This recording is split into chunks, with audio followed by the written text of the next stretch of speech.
Hello dear students, math का basic channel में आप सभी का एक बार फिर से स्वागत है, जहां पर बिल्कुल जीरो लेवल से मैथ सिखाई जा रही है। तो आज की क्लास में हम आपको सिखाएंगे स्थानीय मान और जातीय मान कैसे निकालते हैं, क्या होते हैं और स्थानीय मान और जातीय मान से संबंधित कैसे एग्जाम में क्वेश्चन पूछे जाते हैं। तो चलिए शुरू करते हैं। देखिए यहाँ पर स्थानीय मान को इंग्लिश में बोलते हैं प्लेस वैल्यू और जातीय मान को इंग्लिश में बोलते हैं फेस वैल्यू।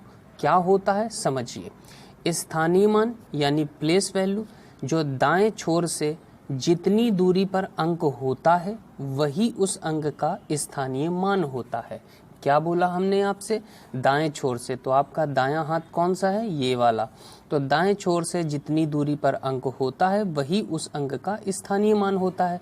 जैसे यहाँ पर देखिए, हमने आपसे कहा 532 में 3 का स्थानीय मान क्या होगा। तो देखिए यहाँ से ये कितनी दूरी पर है? दाएं छोर से इधर से देखना है आपको, इधर की ओर चलते हुए। तो देखो 1 2 इतनी दूरी पर है ना, तो इसका स्थानीय मान क्या होगा? इस 3 का स्थानीय मान क्या होगा? 3 लिखा और ये कितनी दूरी पर है? इतनी दूरी पर है। तो यहाँ पर ये जो जगह बचती है ना, यहाँ पर हम लगा देते हैं 0। हम लिख देंगे 3 का स्थानीय मान 30। फिर से समझिए जरा इस और क्वेश्चन से। लिखा है 6 7 5 4 में 7 का स्थानीय मान क्या होगा। तो देखो 7 इतनी दूरी पर है, 1 2 3 यहाँ पर है, तो हम 7 लिखेंगे।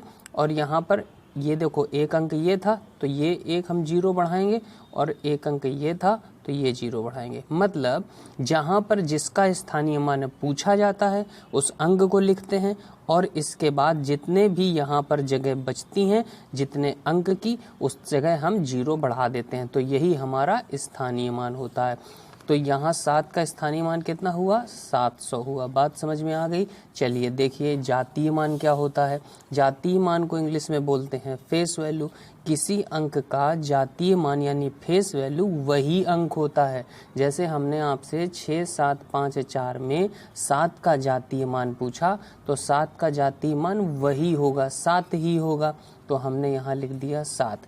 बात समझ में आई? यानी किसी भी अंक का जातीय मान वही अंक खुद में ही होता है। यहाँ पर बताइए, जैसे लिखा है 549 में 5 का स्थानीय मान बताइए। तो बताइए क्या होगा। तो देखिए 5 यहाँ लिखा है तो हमने 5 को ऐसे लिख लिया, और आगे कितने अंक बचे? 1 2 2 अंक बचे ना, तो 2 0 आप बढ़ा लो। बस यही 5 का स्थानीय मान हो गया।